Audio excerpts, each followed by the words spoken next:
Well, my guest today is the co-founder and executive chairman of London Theatre Direct. Francis Hellyer set up the online ticketing services company with his friend Emmanuel Ciolfi in 1999, quite a few years ago, and they had only one laptop between them. These two men created one of the UK's leading ticket agencies and distributors. It's a story of determination and resilience as London Theatre Direct has sought to grow its market share in this highly competitive market. I'm delighted to say that many of my Money Talks interviews are on the GBNews app, on the GBNews YouTube channel, and on my podcast, Money Talks, available on any decent podcast platform. Francis, great to see you. Liam, hi. Just in time. So, my God, you started the company in 1999. You must have been a child. We went far from it, to be honest. Yeah, there was this crazy thing called the internet that we'd read about. It sounded really exciting at the time. It would never catch on. Wouldn't catch on. And my best friend and I were sort of thinking what we could actually do. It seemed like a good tool, a good vehicle through which we could sell something. He had access to theatre tickets, and so I had a bit of coding knowledge, and we put something together, and it sort of took off from there. So tell me how your business works and what it was like in the early days when there was just two of you with a laptop and a kitchen table. Well, it was and slow. lots of coffee, I presume. Yeah, it was slow. I mean, I think that trying to persuade people back then that the internet was a viable platform and not something that was criminal. As I suppose today people think of cryptocurrency or blockchain, they don't quite understand. Bitcoin, things like that, yeah. They kind of know it's there, but... Yeah, they know it's there, but they also think it's something very different and therefore perhaps shouldn't be trusted. So I think it took a long time, particularly in our field, in our industry, to persuade people that this new technology was a way to sell more tickets. Now, your company, do you sell tickets only for theatre in London, or do you sell them for regional theatre too? And what happened to your sales during lockdown? Presumably they went to zero, given that all theatres were closed. Well, the first part, we do sell tickets for regional theatres in the UK now. So that's something we've developed through the pandemic. But yeah, it's been an absolute nightmare for all live entertainment. It's been really challenging, as you can imagine. We went from sort of having a year and a half of advanced bookings in the system to having to sort of refund and cancel all of those in a very short space of time. So like everything, what we always did is really turn to technology to find a solution because, again, we don't have a particularly big team. So we tried to find lots of methods by which we could keep as much money within the productions themselves, offer customers alternatives such as booking future dates. Right. But again, the uncertainty around when we would reopen, we tried to reopen a few times. Of course, it didn't really work out as planned. Now, however, sales have been very strong. So we're in a good position. At the moment, of course, we're not quite sure what's going to happen with the new wave, but let's see how it goes. It's still looking very good for Christmas. So your company's obviously survived. You've been around for 22 years now. That's quite a long time. Yeah. Many other companies have tried to, frankly, flog theatre tickets on the internet.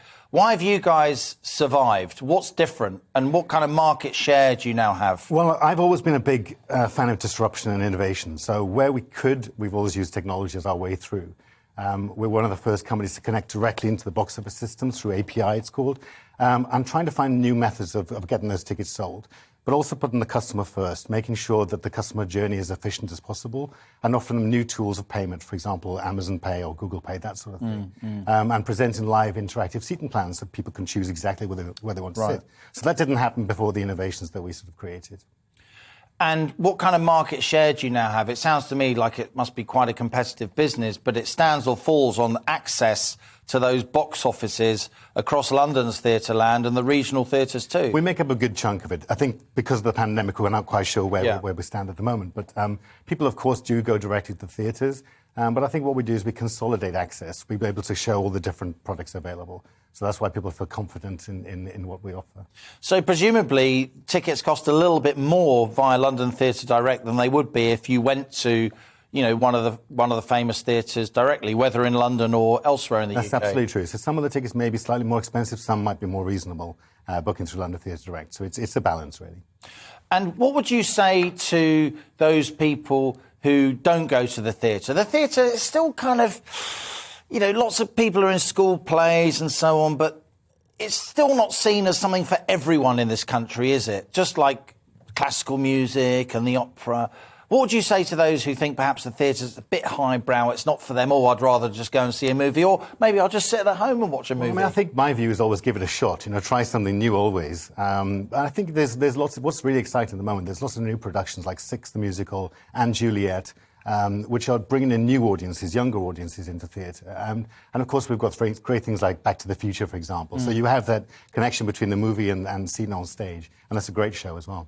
Now, I'm a Londoner, as you can hear, but I travel around the UK a lot. And whenever I talk to people involved with theatre, particularly people my age and a bit older, actors, they always say that they got their break in regional theatre, they got their break in rep, and they say that regional theatre now is declining. Obviously, all theatre got hammered during the pandemic. Tell us about the state of regional theatre in this country. Well, I think there's actually an opportunity with regional theatre. First of all, it's been very badly hit, and of course the West End is typically the thing that brings theatre back. The challenge is that there's lots of unsold tickets, and one of our objectives, one of our aims with the business is to try and expand into regional, as I mentioned, but also to try and get more of those tickets sold. Ultimately, pantomimes are one of the big drivers for theatres in the regions. And again, with the uncertainty around the virus, it's been a little bit difficult this year. But one of the platforms we've launched is pantomimes.com. Which we're hoping to build up for a bigger platform for next year. So it's about trying to drive traffic into those venues and trying to give some support to the regional theatres. That idea of going to a pantomime or a show, a musical, or even just a regular play ahead of Christmas as a treat, I mean, it really is ingrained in our culture, isn't it? So tell us what you're seeing, in all honesty, since Thursday, Friday, and this Omicron shadow has loomed over the British economy and the global economy generally.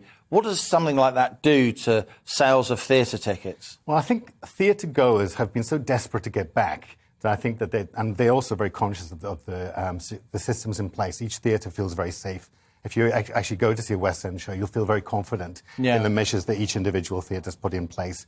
And I think that the audience are very receptive to that. They feel confident. So the sales at the moment are still holding up. And again, let's see what happens in the news cycle at the moment and see how that pans out. And if someone buys a theatre ticket and then, obviously we don't want it to happen, but the government decides that we're closing down theatres, God, I really don't want that to happen.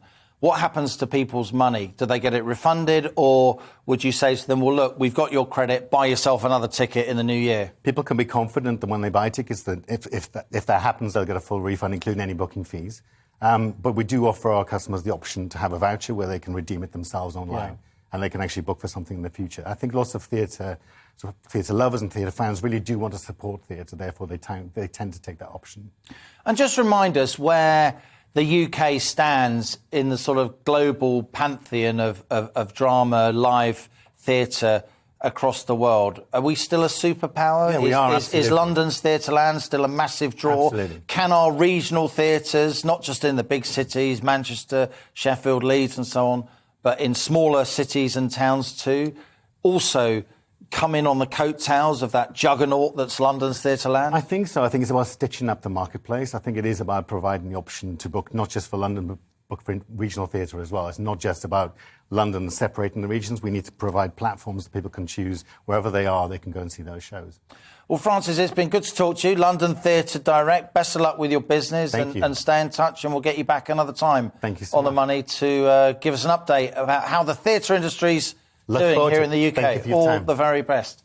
So that was Francis Hellyer, the co-founder and executive chairman of London Theatre Direct. And for fans of my interview series Money Talks, you can find a whole host of conversations with major players from the world of business and finance. Listen to them now via the GB News app, the GB News YouTube channel, or my Money Talks podcast, available on all good podcast apps. You've been watching On The Money with me, Liam Halligan. Every weekday at 1 p.m, I bring you your daily dose of economics, business and consumer news. So join me at 1 p.m. tomorrow, or catch up with previous episodes via that GB News app.